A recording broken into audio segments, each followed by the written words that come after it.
कौल कोणाकडे असणार आहे आता यंदा लोकसभेला? यंदा एनडीएकडे असणार आहे. सध्या तर मोदीचं एवढं नाही, पण राहुल गांधीला जास्त निवडून द्यायचा कल आहे.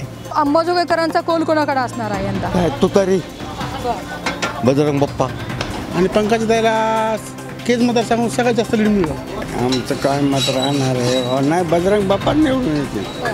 शरद पवारांनी शेतकऱ्यासाठी 4 वेळेस कर्जमाफी केलेली. शेतकऱ्याला त्यांच्याकडून आशा आहेत पुढच्या. अंबाजोगाईकर म्हणून कौल बजरंग बाप्पाची हवा जोरात चालू आहे. बीड जिल्हा लोकसभेकडे जे आहे ते राज्यासह देशाचे लक्ष लागलेलं आहे आणि आपण आज जे आहे ते बीड जिल्ह्याच्या अंबाजोगाई येथे आहोत आणि अंबाजोगाईकरांचं कौल कोणाकडे आहे आपण ते जाणून घेणार आहोत. सध्याला आपण अंबाजोगाई येथील नगर परिषद संकुल आहे त्या परिसरात आहोत. सध्याला या ठिकाणी विविध ठिकाणचे जे नागरिक आहेत त्या ठिकाणी उपलब्ध आहेत. काही चहा वगैरे घेतात. आपण त्यांच्याकडनं त्यांचा कौल कोणाकडे आहे आपण पाहणार आहोत. तर महायुतीकडनं पंकजा मुंडे उभे आहेत, महाविकास आघाडीकडनं बजरंग सोनवणे आणि वंचित बहुजन आघाडीकडनं जे आहे ते अशोक हिंगे आहेत. तर नेमकं जनतेच्या मनात खासदार म्हणून कोणाची प्रतिमा येते आपण ते पाहणार आहोत. कौल कोणाकडे असणार आहे यंदा? बजरंग बाप्पा सोनवणे. कारण काय, भाजपची जी भूमिका आहे ती भूमिका खूपच कठोरपणे ते अंमलात आणत आहेत. नागरिकांना त्रास होतोय, महागाई वाढली, विद्यार्थी बेरोजगार फिरत आहेत, पूर्ण युवक बेरोजगार आहेत आणि अशात भाजपला सपोर्ट करणं हे खूपच चुकीची बाब आहे. 400 रुपयाचा गॅस जर 1200 रुपयाला भेटत असेल तर कुठलाही गरीब परिवारातलं काम करणारी महिला 1 मिनिट लांब धरा ते गॅस खरेदी करू शकत नाही. आणि दुसरी गोष्ट म्हणजे शेतकऱ्याचे DAPची बोनी 400 रुपयाला होती, आज 1350 रुपयाला झाली. त्याची किंमत बघा आणि पूर्वीची किंमत बघा, यात खूपच डिफरंट आहे. त्यामुळं कुठंतरी बदल करून महाविकास आघाडी किंवा इंडिया आघाडी यालाच बहुमत पाहिजे. काय कौल कोणाकडे असणार आहे यंदा अंबाजोगाईकरांचा? अंबाजोगाईकरांचा काँग्रेसकडे असतं. सध्या तर मोदीचं एवढं नाही, पण राहुल गांधीला जास्त निवडून द्यायचा कल आहे. कारण की शेतकऱ्यासाठी एवढं आंतरराष्ट्रीय स्तरावर जास्त काम झालेलं आहे, पण शेतकऱ्यासाठी जो हमीभाव आहे मालाला तो कमी दिलेला आहे. त्याच्यामुळं सध्या तर आता काँग्रेसला एकदा आणून बघू की बाबा शेतकऱ्यासाठी काय करेल काँग्रेस. आणि जे राहुल गांधीने सांगितलेलं आहे की आपण दारिद्र्यशाखाली जी महिला आहेत त्यांना आपण वर्षाला काही 1 लाख रुपये देणार आहोत. त्यांनी काही त्यांच्या योजना आखलेल्या आहेत, ते प्रत्यक्षात बघू आपण अंमलबजावणी करतात का नाहीत. त्यासाठी जास्त काँग्रेसकडेच कल आहे सध्या. अच्छा, मात्र आपण बघता मग प्रधानमंत्री नरेंद्र मोदी जे आपण राहुल गांधीकडे बघताय, मात्र सध्याला जे आपण बीडकरांचे लोकसभेसाठी आपण विचार करतोय तर बीडमध्ये पंकजा मुंडे विरुद्ध बजरंग सोनवणे आणि वंचित बहुजनचे अशोक हिंगे अशी तिघांची तिरंगी लढत आहे. तर मग मतदान कोणाला करणार, असं कौल कोणाकडे होते? विकासाच्या मुद्द्यावरती बोललं जाते, जातीवरती पण या ठिकाणी राजकारण तापलेलं दिसून येते, वातावरण तापलं तसं राजकीय वातावरण सुद्धा तापलेलं आहे. मग नेमकं बीडकरांच्या मनात काय, म्हणजे अंबाजोगाईच्या मनात काय आहे? अंबाजोगाईच्या मनात तर पंकजाताई विषयच असेल, कारण की ते सध्या भाजपकडूनच आहेत ना. जास्त भाजपसाठीच ते जास्त करते लोक. काही सर्वसामान्य आणखी नागरिक पण आपल्यासोबत आहेत, त्यांच्या प्रतिक्रिया जाणून घेणार. काय नेमकं कौल कोणाकडे असणार आहे आता यंदा लोकसभेला? यंदा एनडीएकडे असणार आहे. हो, एनडीएकडे असणार आहे. का तर आपली इकॉनॉमी आधी किती नंबरला होती ती माहीत नाही, पण सध्या 5 नंबरला आहे आणि कालांतरानं ती 3 नंबरला पण जाऊ शकते. त्याच्यामुळे एनडीएकडे कल आहे आणि मोदीच्या याच्यामध्ये विकास होत आहे. आणखी काही नागरिक आपल्यासोबत येत आहेत, बसले, चहा वगैरे घेत आहेत. काय सांगताय यंदा लोकसभेचा कौल कोणाकडे असेल आपल्या नागरिकांचा? नाही, आम्ही इथले नाही आहे, आम्ही औरंगाबादहून आलो, आम्हाला माहीत नाही. पण सध्याला लोक सुरू आहेत आणि या ठिकाणी जे आहे ते पंकजा मुंडे लढतीला उभा आहेत, महाविकास आघाडीकडून बजरंग सोनवणे आहेत आणि तिसरे म्हणजे तर वंचित बहुजन आघाडीकडून अशोक हिंगे अशी तिरंगी लढत जी आहे ते बीडमध्ये पाहायला मिळत आहे. तर जनतेचा कौल कोणाकडे असणार आपण बघून जाणार आहोत. काय सांगताय, तुमचा कौल कोणाकडे असणार आहे? पंकजाताई मुंडेकडे असणार आहे. आणि पंकजाताईला केज मतदारसंघातून सगळ्यात जास्त लीड मिळालं. मुंदडा गटाचा आहे मी, माझी ग्रामपंचायत सदस्य वरगाव. सगळ्यात जास्त लीड केज मतदारसंघातून मिळेल. पंकजा नमिता मुंदडा, नंदकिशोर काकाजी मुंदडा, नाक्षभया डोर टू डोर रोजची रोज फिरत आहेत. विकास झाला अंबाजोगाई चांगला? आंबोलीचा चांगला विकास झाला आहे. ह्याच्यापेक्षा चांगला अजून पुढल्या काळात करतील. काही आणखी नागरिक आहेत त्या ठिकाणी बसलेले, आपण त्यांच्याकडनं पण जाणून घेऊयात की नेमकं कौल कोणाकडे असणार आहे.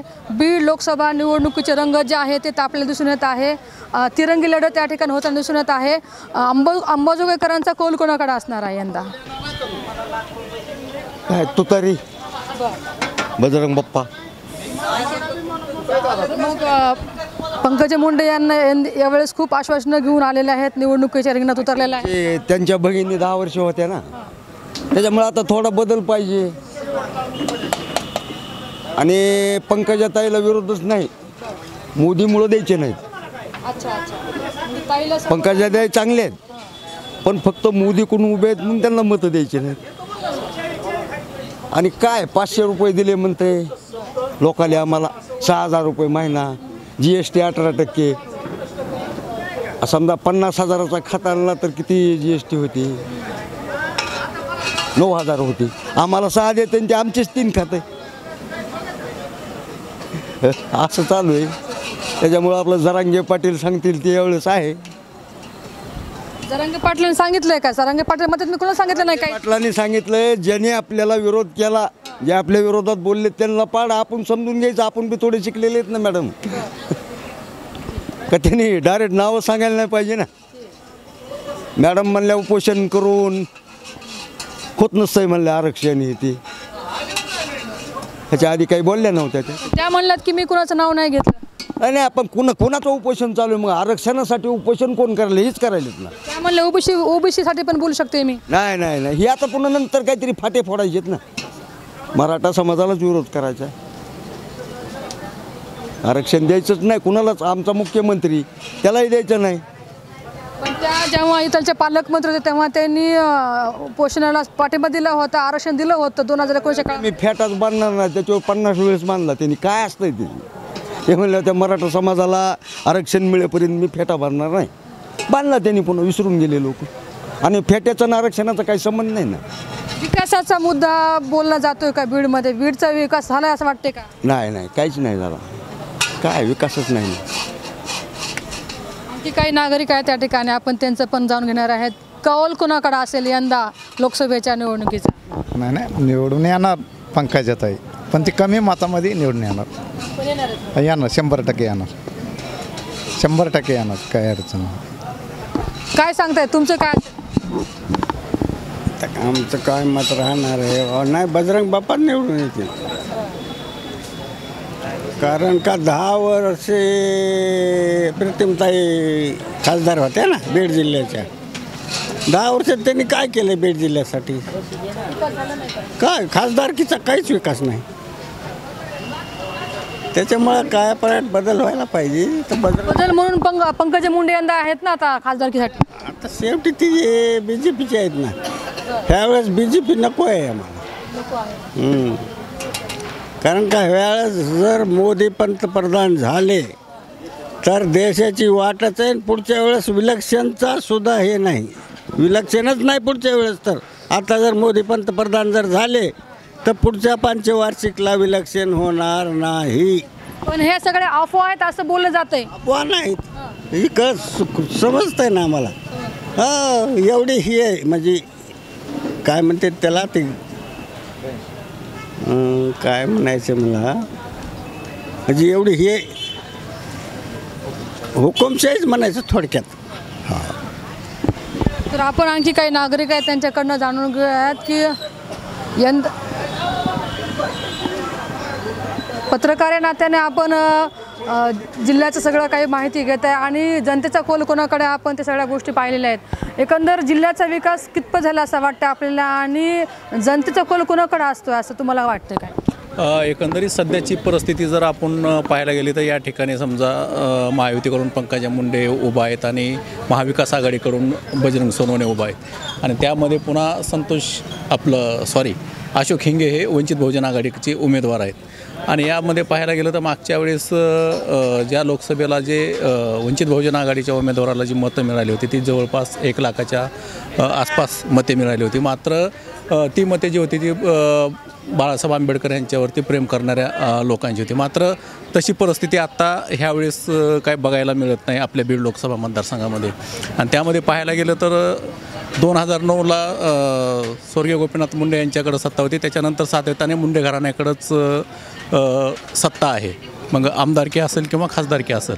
मात्र त्या तोडीमध्ये म्हणावा तसा आपल्या बीड जिल्ह्याचा काही विकास दिसून आलेला नाही किंवा झालेला नाही. कारण आपल्या बीड जिल्ह्यामध्ये प्रामुख्याने सगळ्यात महत्त्वाचा प्रश्न म्हणलं तर ऊसतोड कामगारांचा आहे. कारण आपला इथला ऊसतोड कामगार हा पश्चिम महाराष्ट्रामध्ये किंवा कर्नाटक अशा विविध ठिकाणी जाऊन तो ऊसतोडणीचं काम करतो. मात्र त्यांच्यासाठी ज्या ठोस उपाययोजना केल्या पाहिजे त्या ठोस उपाययोजना काही आणखी केलेल्या दिसत नाहीत. आणि विशेष म्हणजे त्यात सगळ्यात जास्त मोठा भेडसावणारा प्रश्न म्हटलं तर सुशिक्षित बेरोजगारांचा आहे. कारण या ठिकाणी जर MIDCचा प्रश्न जर चांगल्या प्रकारे सुटला तर ते सुशिक्षित बेकारांची जी संख्या आहे ती कमी होणार नाही. आणि ही जी सुशिक्षित बेकारांचा जो ओढा आहे जो पुणे मुंबईकडे जाणारा तो ओढा थांबवला आणि ह्या ठिकाणी त्यांना रोजगार मिळेल. म्हणजे असे बरेच जे काम आहेत ते मुंडे यांच्याकडून व्हायला पाहिजे होते, मात्र तसे झाले नाहीत. मात्र आता येणाऱ्या काळामध्ये नेमकं म्हणजे जनता कुणाला कौल देणार आहे ते आता आपल्या सर्वांना कळणारच आहे.